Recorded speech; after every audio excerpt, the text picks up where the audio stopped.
স্বাগত খেলা যুগে আপনাদের সাথে আছি পার্থ বণিক।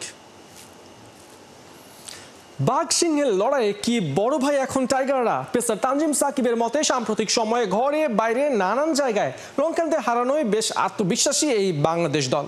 মরুর বুকে প্রতাপ ছড়িয়ে জয়ের ধারায় থাকতে মরিয়া লিটন অ্যান্ড কোং। বাংলাদেশ যে আপার হ্যান্ডে সরল স্বীকারোক্তি লঙ্কান অধিনায়ক আসালাঙ্কার। শনিবার রাত 8:30টায় আবুধাবিতে বাংলাদেশ শ্রীলঙ্কা লড়াই। ম্যাচ ভেন্যু থেকে সাইফুল রূপকের প্রিভিউ রিপোর্ট।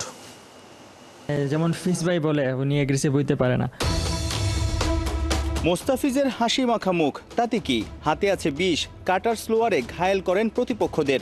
তানজিম সাকিব আবার ভিন্ন, তরুণ পেসারের শক্তি, আগ্রাসন, বিশ্বখ্যাত বিরাট কোহলিকেও চোখ রাঙানি দেওয়ার কলিজা আছে তার। সাকিব নামের ক্রিকেটাররা তো এমনই হয়, সাহসী, ফাইটার, অ্যাগ্রেসিভ। ছোটবেলা থেকেই ডেল স্টেইনের খেলা দেখে বড় হয়েছে, ইভেন প্রাইমারি স্কুল থেকে। সো হয়তো ওইখান থেকে আসলে এটা আসছে। আর অ্যাগ্রেশন বিষয়টা তো ন্যাচারাল। বাংলাদেশ শ্রীলঙ্কা ম্যাচে উত্তাপ থাকে চারদিকে, নাগিন ড্যান্সের দেখা মেলে প্রায় সব ম্যাচে। 2014 বিশ্ব চ্যাম্পিয়ন শ্রীলঙ্কা গেল কবছরে দ্বিপাক্ষিক সিরিজ আর আইসিসি ইভেন্টে বাংলাদেশের কাছে পায় না পাত্তা। আবুধাবিতেও কি লঙ্কানদের ভেঙে চুরে দেবে লিটনের বাংলাদেশ? ডেফিনেটলি এটা আমাদেরকে কনফিডেন্স দেবে, কারণ আপনি যখন একটা টিমের এগেনস্টে জিতে আসবেন অবশ্যই এটা আপনাকে বুস্ট আপ করবে মাঠের মধ্যে। আমরা আসলে জেতার জন্য নামবো মাঠে। রাইভারি এগুলা কোনো কিছু আসলে মুখ্য বিষয় না আমার কাছে। ম্যাচ জেতাটা ভেরি ইম্পর্টেন্ট। ছোট ফরম্যাটে খুব একটা ভালো সময় যাচ্ছে না লঙ্কানদের। সপ্তাহখানেক আগে জিম্বাবুয়ের কাছে অল আউট হয়েছে কেবল 80 রানে। তবে কি বাঘ সিংহের লড়াইয়ে বড় ভাই এখন টাইগাররা? They are doing really good at the moment, and we lost the series against them.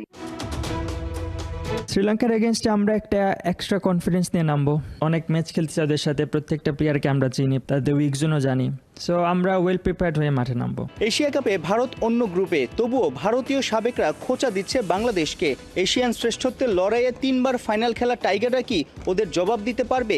22 গজে ঝড় তুলে স্টাম্প ভেঙে। আপনি কারো মুখ আটকাতে পারবেন না। এগুলো আসলে ডাজেন্ট ম্যাটার কে কি বললো না বললো, আমরা আমাদের বেস্টে খেলবো। এখন আমাদেরকে বড় টিম বলো ছোট টিম বলো এটা আসলে দেখার কোনো টাইমই নেই। শ্রীলঙ্কার স্কোয়াডে আছেন বিশ্বমানের লেগ স্পিনার ওয়ানিন্দু হাসারাঙ্গা। আবুধাবির পিচে বাংলাদেশের ব্যাটারদের জন্য মাথা ব্যথার কারণ হতে পারে, কারণ টপ মিডলে বেশ কজন ডানহাতি ব্যাটার আছেন, অর্থাৎ লিটন কুমার দাস, তাওহিদ হৃদয়, জাকের আলী অনিক, শেখ মেহেদী, রিশাদ, 4-5 জনই ডানহাতি ব্যাটার যারা খেলবেন। সেই জায়গাটাতে এই লেগ স্পিনারকে নেগোশিয়েট করাটা একটা কঠিন হতে পারে। তবে বাংলাদেশের ক্রিকেটাররা ইন্সপায়ার হতে পারে মুশফিকুর রহিমের কাছ থেকে।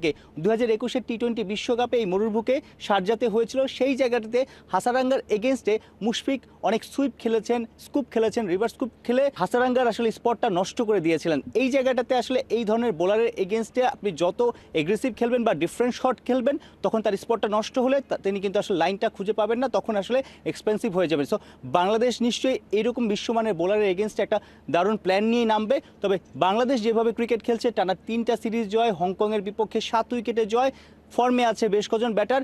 এই ম্যাচে নিশ্চিত করে বলা যায় লঙ্কান সাংবাদিকরা ওই কথা বলছে, বাংলাদেশই আপার হ্যান্ডে থাকছে, আর বাংলাদেশ জিতলেই তো এক পা দিয়েই ফেলবে সুপার 4-এ। সাইফুল রূপক, 71, আবুধাবি, সংযুক্ত আরব আমিরাত।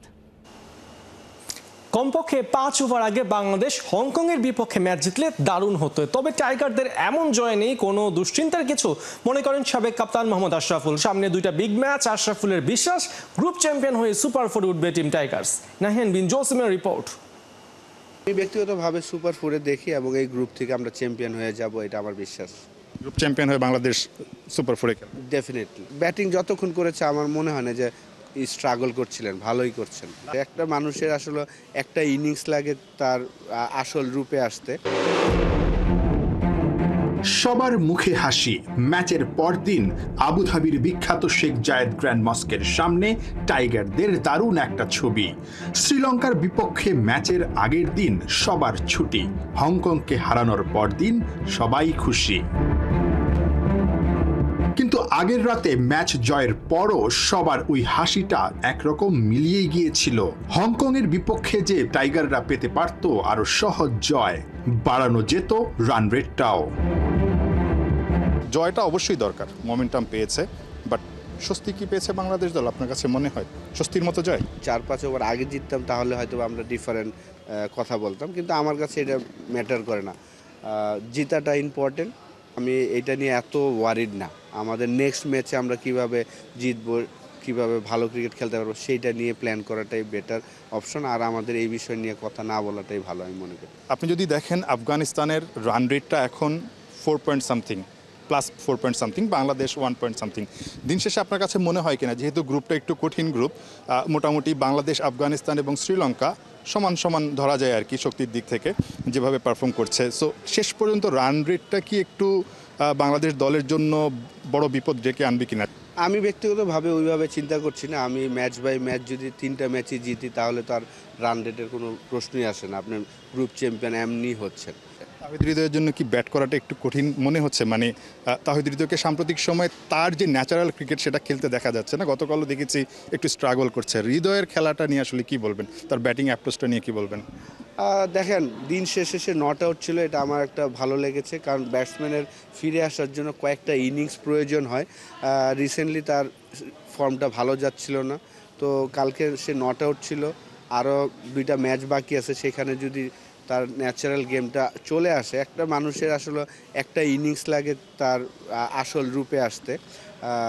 তো আমি আশা করব যে যেই 2টা ম্যাচ আছে, কারণ লাস্ট শ্রীলঙ্কা যখন এশিয়া কাপ হয়েছিল সেই এশিয়া কাপে কিন্তু, যদিও সেটা 50 ওভারের এশিয়া কাপ ছিল, সেখানে আফগানিস্তান এবং শ্রীলঙ্কা 2টা টিমের সাথেই তার 50 ছিল।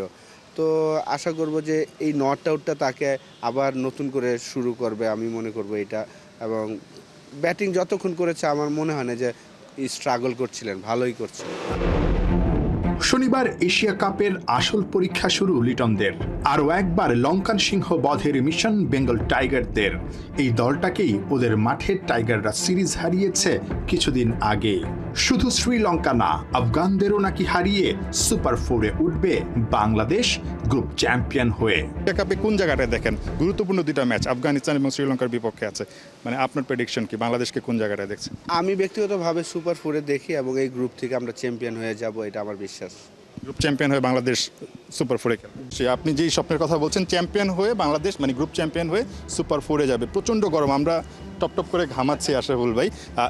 আবুধাবিতে কিন্তু এর চাইতে আরও বেশি গরম। গতকাল আমরা দেখেছি কিভাবে স্ট্রাগল করেছেন ব্যাটাররা। এই ধরনের স্ট্রাগল করেই বাংলাদেশ হয়তোবা বড় একটা কিছু অর্জন করবে। সামনে বড় 2টা পরীক্ষা, আফগানিস্তান এবং শ্রীলঙ্কা। সেই 2টা পরীক্ষায় বাংলাদেশ যদি পাশ করতে পারে, আশরাফুল ভাই যেটা বললেন আসলে সেই স্বপ্নটা আসলে সত্যি হবে, আমরা সেই প্রত্যাশাটাই করছি। নাহিয়ান বিন জসিম, 71, ঢাকা। এশিয়া কাপে পাকিস্তানের বিপক্ষে ম্যাচ খেলতে ভারত সরকারের কোনো আপত্তি নেই, তাই অনেকটা বাধ্য হয়ে এবার সুর কিছুটা নরম করেছেন দেশটির সাবেক ক্রিকেটার হরভজন সিং। পাকিস্তানের বিপক্ষে খেলার বিরুদ্ধে এর আগে তাকে স্টেটমেন্ট দিতে দেখা গেছে সবচেয়ে বেশি। তবে দেশটার বেশ কিছু পক্ষ এখনও এশিয়া কাপে ভারত পাকিস্তান ম্যাচের বিপক্ষে ডাক দেওয়া হচ্ছে ম্যাচ বয়কটেরও। খালিদ জামিলের রিপোর্টে বিস্তারিত।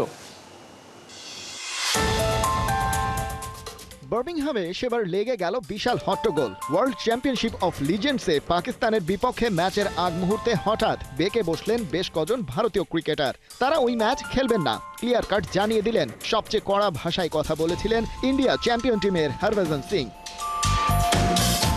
তাদের ভাষ্য ছিল পেহেলগামের বর্বরোচিত হামলার প্রতিবাদ হিসেবে পাকিস্তানের বিপক্ষে ম্যাচটা বয়কট করছেন। আয়োজকরা সেই গোলমাল আর সামাল দিতে পারেননি। শেষমেশ ওয়াকওভার পেয়ে টুর্নামেন্টের রানার্স আপ পর্যন্ত হয়েছিল মোহাম্মদ হাফিজের পাকিস্তান। এরপর হরভজন একাধিকবার সেই পাকিস্তানের বিপক্ষে খেলার বিরুদ্ধে কথা বলেছেন। সেই জল গড়িয়েছে অনেক দূর। তবে ভারত সরকার পরিষ্কার পলিসি ঘোষণা করে, দ্বিপাক্ষিক সিরিজ না খেললেও পাকিস্তানের বিপক্ষে বহুজাতিক টুর্নামেন্টে কোনো ম্যাচ পড়লে মুখোমুখি হবে তারা, হয় এমন সিদ্ধান্ত। তাই তো দিব্যি এশিয়া কাপ খেলছে টিম ইন্ডিয়া। আর এসব সিদ্ধান্ত আসার পর ভারত পাকিস্তান ম্যাচের আগে সুর নরম করে ফেলেছেন হরভজন। ভারতের সাবেক এই লিজেন্ডারি ক্রিকেটার বলছেন, প্রত্যেকের নিজ নিজ মত থাকতে পারে, যেমন তিনি পাকিস্তানের বিপক্ষে খেলতে নামার বিপক্ষে। দুদেশের মধ্যে বাইলেটারাল সিরিজও হতে পারে, তবে তার আগে রাজনৈতিক সম্পর্কের উন্নতি হতে হবে।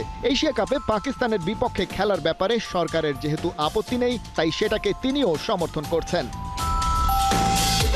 হরভজনের সুর নরম হলেও নিজেদের কঠোর অবস্থান ধরে রেখেছে ভারতেরই বেশ কিছু প্রেসার গ্রুপ। যেমন অল ইন্ডিয়া মজলিসে ইত্তেহাদুল মুসলিম নামের একটি সংগঠনের মুখপাত্র ওয়ারিস পাঠান বার্তা সংস্থা এএনআই কে বলেছেন, পাকিস্তান যে টেরোরিস্টদের মদত দেয় সেটা সারা দুনিয়া জানে। আর এর জন্য ভুগতে হয় ভারতকে। পুলওয়ামা থেকে পেহেলগামের মতো ঘটনায় কেবল ধর্মীয় পরিচয়ের কারণেই হত্যাকাণ্ড ঘটেছে। সেই পাকিস্তানের বিপক্ষে ভারতের ক্রিকেট ম্যাচ খেলাটা কোনোভাবেই মানতে পারছেন না তারা, যে কারণে এবারের এশিয়া কাপে ভারত পাকিস্তান ম্যাচ বয়কটের সিদ্ধান্ত নিয়েছে এই গ্রুপটি। অবশ্য কন্টিনেন্টাল এই মহারণ যেহেতু শুরু হয়েই গেছে এবং ভারত পাকিস্তানের সাথে খেলতে নীতিগতভাবে সিদ্ধান্ত নিয়েছে, তাই ক্রিকেট সংশ্লিষ্টরা আপাতত মাঠের খেলা নিয়েই মাথা ঘামাতে চাইছেন। হরভজন সিং অবশ্য সেই মাঠের খেলায় পাকিস্তানকে পাত্তাই দিচ্ছেন না। সোজা সাপটাই বলেছেন, ভারতকে যদি কেউ হারাতে পারে সেটা ভারত নিজেই। এমনকি রোহিত শর্মা আর বিরাট কোহলির অবসরের পরেও তারা রয়েছে অন্য লেভেলে। হরভজনের মতো আত্মবিশ্বাসী দেশটার আরও অনেক সাবেক ক্রিকেটার। টিম ইন্ডিয়ার ক্লাস নিয়ে প্রশ্ন তোলার সুযোগ নেই, কিন্তু সত্যি যদি ভারত এশিয়া কাপের কন্টেন্ডারদের ধরা ছোঁয়ার বাইরে থাকে তবে তো তাদের ট্রফি অবধারিত। দেখা যাক তেমন কিছু সত্যিই হয় কিনা। আর মেন ইন ব্লুদের টপকে যদি অন্য কেউ করে বাজিমাত, হরভজনদের কাছেও নিশ্চয়ই তার উত্তর খোঁজা হবে। খালিদ জামিল, ৭১। চ্যাম্পিয়নশিপে ২ সপ্তাহের বিরতি শেষে মাঠে ফিরছেন হামজা চৌধুরী। শনিবার লিগের চতুর্থ রাউন্ডের ম্যাচে লেস্টার মাঠে নামবে অক্সফোর্ড ইউনাইটেডের বিপক্ষে। সব ধরনের প্রতিযোগিতা মিলিয়ে ১১ বছর পর অক্সফোর্ডের মুখোমুখি হতে যাচ্ছে হামজারা। এদিকে নতুন রিক্রুটদের নিয়ে লেস্টারও আছে নতুন পরিকল্পনা। বিস্তারিত রিপোর্টে। ১৪ দিনের বিরতি শেষ এবং Hamza Chowdhury is back in business. প্র্যাকটিসে ট্রেনিং কিট নিয়ে খুনসুটিতে বোঝা যায় হামজা আছেন চিল মুডে। সামার ট্রান্সফারে রমরমা সব বেচা কেনা শেষে চ্যাম্পিয়নশিপ মাঠে গড়াচ্ছে, যেখানে শনিবার হামজাদের অ্যাসাইনমেন্ট অক্সফোর্ড ইউনাইটেড। কথা হলো $1 মিলিয়ন ট্রানজ্যাকশনে লেস্টার কতটা দল ভারী করতে পারলো? উত্তর, খুব একটা না। উল্টো এই সামার ট্রান্সফারে প্লেয়ার ছাড়ার দিকেই নজর ছিল লেস্টারের। 14 ফুটবলারকে ছাড়ার বিপরীতে তারা দলে নিয়েছে মাত্র 5 জনকে। যেখানে প্লেয়ার বিক্রি করে তাদের আয় 818 কোটি টাকা, সেখানে প্লেয়ার কিনতে কোনো অর্থই খরচ করেনি ক্লাবটি। লোনে দলে টেনেছে অ্যারন রামসে, জুলিয়ান কারানজা ও জর্ডান জেমসকে। অন্যদিকে ফ্রি এজেন্ট হিসেবে ভিড়িয়েছে কিপার আসমির বেগোভিচ ও ফ্রান ভিয়েতেসকে। খুব ইন্টারেস্টিং একটা ট্রান্সফার শেষে কথা হলো অক্সফোর্ডকে হারিয়ে হামজারা লিগের চতুর্থ জয়টি তুলতে পারবে কিনা। পরিসংখ্যান বলছে সেই সম্ভাবনাই বেশি। 2016 ক্লাব ফ্রেন্ডলিতে অক্সফোর্ড ইউনাইটেডকে 2-1 গোলে হারিয়েছিল হামজারা। আবার চ্যাম্পিয়নশিপে শেষ 5 হেড টু হেডে লেস্টার জিতেছে 2 ম্যাচ আর অক্সফোর্ড 1 ম্যাচ, বাকি 2টা হয়েছে ড্র। এখন এই যে পরিসংখ্যান, এটাও কিন্তু বেশ পুরনো। চ্যাম্পিয়নশিপে 2 দলের সব শেষ সাক্ষাৎ 1994 সালে। লিগে এই মুহূর্তে 4 ম্যাচ খেলে ফেললেও অক্সফোর্ড কোনো জয় তুলতে পারেনি। 3 হারের বিপরীতে আছে 1 ড্র। হোম গ্রাউন্ডে রেকর্ডটাও তাদের পক্ষে নয়। শেষ 4 ম্যাচে হেরেছে 2টা, ড্র আর জয় 1টা করে। আগের ম্যাচে বার্মিংহামের বিপক্ষে গোড়ালিতে চোট পেয়েছিলেন হামজা।